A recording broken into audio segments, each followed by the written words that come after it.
सभी राष्ट्र नायकों को मेरा नमस्कार।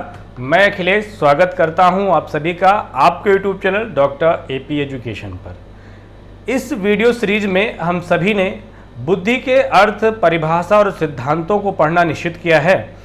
पिछले लेक्चर्स में हम सभी ने इन बातों को पढ़ते हुए आज पहुँचे हैं बुद्धि के एक अत्यंत महत्वपूर्ण सिद्धांत के बारे में, जिसे आपकी परीक्षा में भी पूछा गया और तथ्य के रूप में भी जानकारी आपके लिए आवश्यक है। तो सिद्धांत का नाम है कैटल तथा हॉर्न का बुद्धि सिद्धांत। इसे तरल बुद्धि या ठोस बुद्धि का सिद्धांत भी कहा जाता है। इसी टॉपिक से 2017 यूपी टेट की परीक्षा में इसको इस प्रकार से पूछा गया कि तरल क्रिस्टलीय प्रतिमान का प्रतिपादन किसने किया।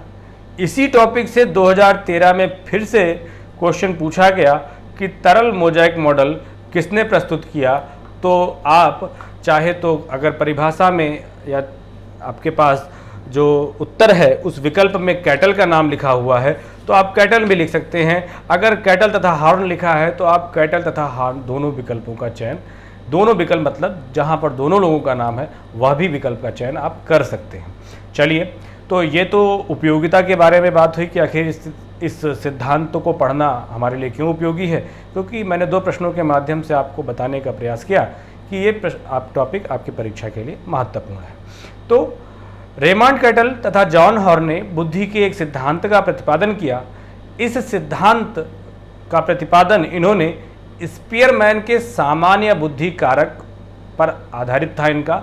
इसी सामान्य बुद्धि कारक को उन्होंने 2 अलग अलग यानी भिन्न परंतु आपस में अंतर संबंधित उपकारकों में बांटा है। पूर्व में भी मैं आपको बता चुका हूं कि जितने भी बुद्धि के सिद्धांत आप पढ़ेंगे उन सभी का कहीं न कहीं संबंध स्पीयरमैन के द्विकारक सिद्धांत से रहेगा ही रहेगा। तो इनका भी संबंध, ये भी इन्होंने स्पीयरमैन के ही द्विकारक सिद्धांत का जो सामान्य बुद्धि कारक है उसका एक्सप्लेनेशन किया है। 2 उप प्रकारों में बांटा। एक को कहा तरल बुद्धि, जिसे हम फ्लूइड इंटेलिजेंस कह सकते हैं, शॉर्ट फॉर्म में इसे हम जीएफ भी कहते हैं। आगे की बात करें, दूसरा प्रकार बताया ठोस बुद्धि या जिसे हम क्रिस्टलाइज इंटेलिजेंस या जीसी के नाम से जानते हैं। मैंने आपको बता ही दिया कि इसे तरल क्रिस्टलीय मॉडल के नाम से जाना जाता है या इसे तरल मोज़ेक प्रतिमान का प्रतिपादन किसने किया, इस नाम से भी इस क्वेश्चन को पूछा गया है। चूँकि जीसी-जीएफ मॉडल भी इस सिद्धांत को कहा गया है, इसके शॉर्ट फॉर्म के आधार पर हो सकता है परीक्षा में इस नाम से भी कभी कभी पूछ लिया जाए। तो ये बातें हुई हमारी कि इस सिद्धांत का प्रतिपादन किस व्यक्ति ने किया और प्रतिपादन करने के आधार पर सामान्य बुद्धि कारक को कितने भागों में बांटा। सामान्य बुद्धि कारक को 2 तरल बुद्धि और ठोस बुद्धि में इन्होंने बांटा है। आइए, क्या कहते हैं ये तरल बुद्धि क्या है और ये ठोस बुद्धि क्या है। तो कुछ और नहीं, स्पीयरमैन का द्विकारक सिद्धांत अगर आपने अच्छे से पढ़ा है तो कुछ भी आपको बहुत कन्फ्यूज़न क्रिएट करने वाला नहीं है। तरल बुद्धि वह है, तरल बुद्धि की पहली बात तो यह है कि ये जन्मजात है यानी वंशानुगत योग्यता है। व्यक्ति में सोचने और तर्क करने की जो जन्मजात क्षमता है वह क्षमता को इन्होंने तरल बुद्धि कहा है। सभी के सभी लोग बुद्धि की विभिन्न योग्यताओं के आधार पर ही इसके तत्व या इसके कारक बनाते चलते हैं। गिलफोर्ड ने भी 3 जो प्रक्रियाएं हैं हमारी बुद्धि की, उसी के आधार पर 3 संरचना या 3 विमा बता दी थी। इसी आधार पर ये भी जो बुद्धि की कार्यप्रणाली है, वैसे तो कार्यप्रणाली के आधार पर प्रक्रिया प्रधान सिद्धांत आधारित है, लेकिन इन्होंने बुद्धि के भाग को अलग अलग कर दिया, यानी ये भाग फला काम, ये भाग फला काम करता है। तो तरल बुद्धि का जो सिद्धांत है वो उन्होंने कहा कि ये जो तरल बुद्धि है ये व्यक्ति की वंशानुक्रम योग्यता है, जो उसे अपने माता पिता से सोचने तर्क करने की क्षमता प्राप्त हुई है, उसे कहा जा सकता है। आगे, यह वह बुद्धि है जिसके माध्यम से व्यक्ति नई नई समस्या का समाधान करता है और उसके लिए उसे जो पूर्व की अनुभूतियां हैं वह काम नहीं आती, उसका प्रेजेंस ऑफ माइंड काम आता है, कह सकते हैं इसको एक हम नाम कहते हैं कि प्रेजेंस ऑफ माइंड। इस तरल बुद्धि को आप कह सकते हैं कि it is a presence of mind, कि प्रेजेंस ऑफ माइंड के आधार पर अगर आपसे कोई क्वेश्चन पूछा गया तो तुरंत आपने तत्काल जवाब दे दिया। इसके लिए आपको दिमाग बहुत देर लगाने की ज़रूरत नहीं है। ठीक, तो पहली इसकी योग्यता है, पहली विशेषता है कि तरल बुद्धि क्या है, जो हमारे जो व्यक्ति के अंतर्गत या व्यक्ति के में सीखने या समझने या तर्क करने की जो तेज क्षमता है या जन्मजात योग्यता है, उसको तरल बुद्धि का नाम दिया गया। ये इसी तरल बुद्धि से जो हम साइमल्टेनियस कंडीशंस होती हैं, उन साइमल्टेनियस कंडीशन में हम डिसीजन लेते हैं। तीसरी विशेषता और हम कह सकते हैं कि क्या है ये, कि ये जो तरल बुद्धि है ये हमारी केंद्रीय तंत्रिका तंत्र यानी सेंट्रल नर्वस सिस्टम के प्रभावशीलता पर आधारित होती है, न कि हमारे सोशल जो संदर्भ हैं, सोशल कॉन्सेप्ट हैं। यानी ये हमारे पूरी तरीके से जैविकीय है, अपेक्षा का वनस्पत जो हमें सामाजिक अनुभूतियाँ या सामाजिक अनुभव हमें प्राप्त होते रहते हैं, उनसे इतर है ये सिर्फ और सिर्फ सेपरेट इंडिविजुअल मैनकाइंड से संबंधित है। इस पर अभी किसी प्रकार का सामाजिक प्रभाव नहीं हुआ है, अर्थात हम कह सकते हैं कि ये जन्मजात योग्यता है और इसे सीखना नहीं है। ठीक है, कह सकते, और इसी के बारे में सामान्य बुद्धिकारों को भी यही विशेषताएं बताई गई हैं। इसे एक और नाम दिया गया, कहा कि ये जो तरल बुद्धि है इसे मस्तिष्क का हार्डवेयर भी कहा गया। इस मस्तिष्क का हार्डवेयर का मतलब क्या है? आपने देखा होगा कि जो हार्डवेयर है, हार्डवेयर का मतलब कंप्यूटर के लिए प्रयोग करते हैं, वो पार्ट होते हैं जिनके माध्यम से हम सूचनाएं भेज, वैसे तो इनपुट होगा इसको, ठीक है, लेकिन आप थोड़ा सा रिलेट करने का प्रयास करिएगा कि हार्डवेयर वे पार्ट हैं जो कंप्यूटर के मैकेनिज्म को एक सीमा में बंद कर देते हैं। करते हैं कि नहीं करते हैं? आप कहिए तो जैसे स्क्रीन आपका हार्डवेयर है, तो हार्डवेयर में जो भी हमारे पास आउटपुट डेटा प्रेजेंट होता है सॉफ्ट कॉपी के रूप में, वह उसी के अंदर दिखता है। इसी तरीके से तरल बुद्धि का जो भाग है उसे मस्तिष्क का हार्डवेयर कहा गया है, जो व्यक्ति के सूचना संसाधन क्षमताओं की सीमाओं को निर्धारित करता है। बात समझ में आ रही है आपको? तो पहली योग्यता बताई गई कि यह जन्मजात योग्यता है। दूसरी योग्यता बताई गई क्या? दूसरी योग्यता बताई गई कि ये हमारी जो है कि इस पर किसी प्रकार की अनुभूतियों का प्रभाव नहीं पड़ने वाला है, ये हमारा प्रेजेंस ऑफ माइंड है। तीसरे प्रकार की योग्यता कह दी गई कि ये एक ऐसा मस्तिष्क का हार्डवेयर है जिसके अंदर, जिसकी सीमाओं में व्यक्ति सूचना संसाधन क्षमताओं को सीमित करता है या निर्धारित करता है। और इन सब बातों के आधार पर हम कह सकते हैं कि बुद्धि में, या जो तरल बुद्धि जो है, वह अमूर्त रूप से सोचने की क्षमता, तार्किक चिंतन करने की क्षमता और लघुकालीन स्मृति में सूचनाओं को प्रतिबंधित करने की क्षमता से संबंधित होती है। अब ये लघुकालीन स्मृति क्या है भाई? स्मृति पढ़ाऊंगा मैं आपको तो बताऊंगा। 3 प्रकार की स्मृतियां हैं, संवेदी स्मृति, लघुकालीन स्मृति और दीर्घकालीन स्मृति। संवेदी स्मृति वे होती है जिसको हम, जैसे आप घर से विद्यालय की ओर आते हैं, तो घर से कॉलेज तक आते आते आपको बहुत सारे पेड़ दिखते, बहुत सारे चौराहे दिखते, बहुत सारे लोग साइकिल पर जाते दिखते हैं, बहुत सारे लोग बाइक पर जाते दिखते हैं। उसका सब कुछ याद होता है आपको? नहीं।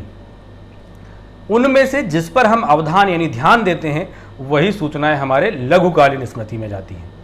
ठीक है, तो थोड़ा सा मैंने आपको बता दिया कि लघुकालीन स्मृति क्या होती है। अब लघुकालीन स्मृति में जो चीज़ें पहुंच गई, उनका अगर हम अभ्यास करते हैं तो वो दीर्घकालीन स्मृति में चली जाती हैं, वो अलग का विषय है।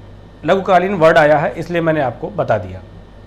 तो तरल बुद्धि का संबंध व्यक्ति के जो अमूर्त रूप से सोचने की क्षमता है, उसमें जो तार्किक चिंतन करने की जो क्षमता है, मैंने एक वर्ड आपसे कहा है कि प्रेजेंस ऑफ माइंड, तो ये पूरी तरीके से इसको एक्सप्लेन कर देता है। तीसरी बात कही गई कि इसे हम लघुकालीन स्मृति के में सूचनाओं को प्रतिबंधित करने की क्षमता सम्मिलित होती है, यानी कि थोड़ी देर के लिए जो हमें चीज़ें याद रहती हैं या तत्काल, जैसे आपको कभी कभी मैं पढ़ाता हूँ और पढ़ाते पढ़ाते मैं क्वेश्चंस आपको बोलता हूँ, क्वेश्चन मैं बोलते बोलते आपसे जब किसी बच्चे का क्वेश्चन छूट जाता है तो वो पूछता कि सर तीसरा क्वेश्चन बता दीजिए, तो मैं खुद आपसे पूछता हूँ कि भाई बताओ जरा कौन सा था तीसरा क्वेश्चन, बताओ भाई मुझे तो नहीं याद है। तो क्या है कि तत्कालीन मेरे माइंड में वो बातें आई थी और मैंने आपको वो क्वेश्चन लिखा दिया। अब क्या है, वो लघुकालीन स्मृति में रही, वो स्किप हो गई, तो फिर से याद आ जाती है। फिर मैंने किसी बच्चे से पूछा कि हाँ क्या लिखाया था, तो बताया कि हाँ फला सर ये क्वेश्चन आपने लिखाया था। फिर मैं आपको बता देता हूँ कि हाँ ये चीज़ें आप लिख सकते हैं। बात समझ में आ गई? तो तरल बुद्धि क्या है? तरल बुद्धि किसी व्यक्ति के सोचने समझने की वह जन्मजात योग्यता है जिस पर उसकी सामाजिक अनुभूतियों का किसी प्रकार का कोई प्रभाव नहीं पड़ता, और इसमें अमूर्त रूप से चिंतन करने, तार्किक चिंतन करने और लघुकालीन स्मृति में जो सूचनाएं रहती हैं वह सभी तरल बुद्धि से संबंधित होती हैं। तरल बुद्धि की एक और विशेषता कही जा सकती है कि यह बुद्धि उम्र बीतने के साथ साथ धीरे धीरे मंद होती चली जाती है। आप जानते हैं धीरे धीरे जब जैसे आपने अपने घर में जो बुजुर्ग लोग हैं वो आप और एक छोटा बच्चा है तो मोबाइल अगर आप चलाने के लिए देते हैं तो जो छोटा बालक है वो जल्दी उससे अडॉप्ट हो जाता है अपेक्षाकृत जो आपके घर में सीनियर सिटीजन्स होंगे उनके। तो क्या होता है कि ये जो सोचने समझने की तत्कालीन क्षमता है वह धीरे धीरे हमारे जो सेल्स की जो मैन्युफैक्चरिंग यूनिट्स है उनसे ये क्या होती है, मैन्युफैक्चरिंग के बजाय डिस्ट्रक्टिंग शुरू हो जाती है, टूट फूट की रचनाएं शुरू हो जाती हैं, जिससे क्या है कि ये जो हमारे प्रेजेंस ऑफ माइंड का पावर है वो धीरे धीरे लॉस होता रहता है।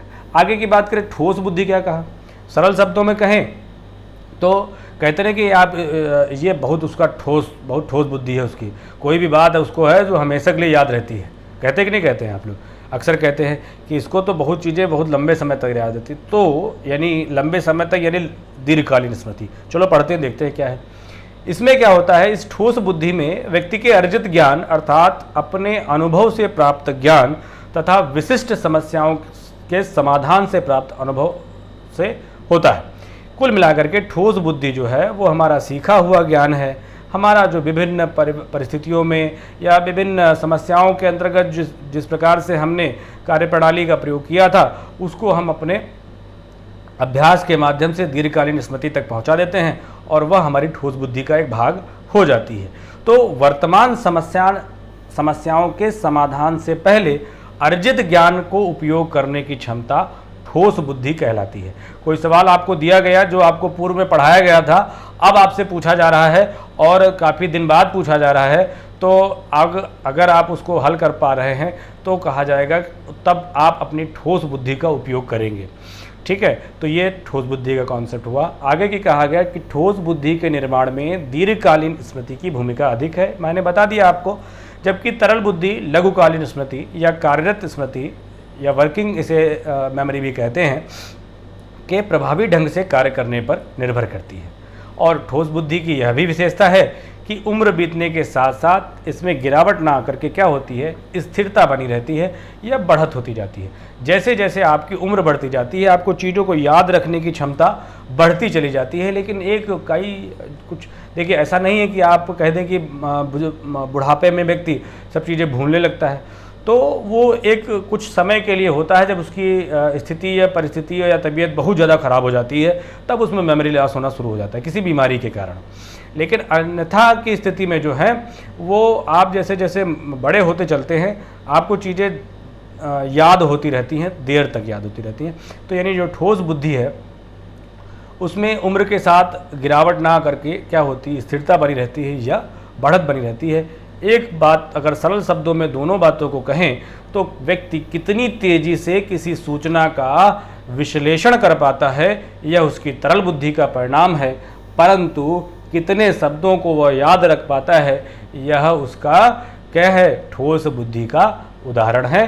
तो इस प्रकार से आपने देखा कि हम लोगों ने तरल और ठोस बुद्धि के सिद्धांत के बारे में अध्ययन किया और इन्होंने कहा, कैटल तथा हार ने अपने शोध के आधार पर कहा कि व्यक्ति अपने जो पूर्व के जीवन काल हैं उसमें तरल बुद्धि का उपयोग ज़्यादा करता है, बाद में धीरे धीरे ठोस बुद्धि का उपयोग करता है। कैसे भाई, आप अभी नए हैं तो आपके सामने सभी परिस्थितियां नई हैं, नई परिस्थितियों में आपको अपना प्रेजेंस ऑफ माइंड यूज़ करना ही पड़ेगा। धीरे धीरे जब आप अनुभवी हो जाएंगे, मंझ जाएंगे, मठाधीश हो जाएंगे, तो आप जान जाएंगे कि ऐसी परिस्थिति में आपको क्या निर्णय लेना है। ठीक है, तो इस तरीके से जब ठोस बुद्धि का उपयोग आगे आने वाले समय में व्यक्ति करना प्रारंभ कर देता है। तो आई होप आपको बातें समझ में आई होंगी। आगे के हम लोग सभी सिद्धांतों का कंटेंट तैयार है।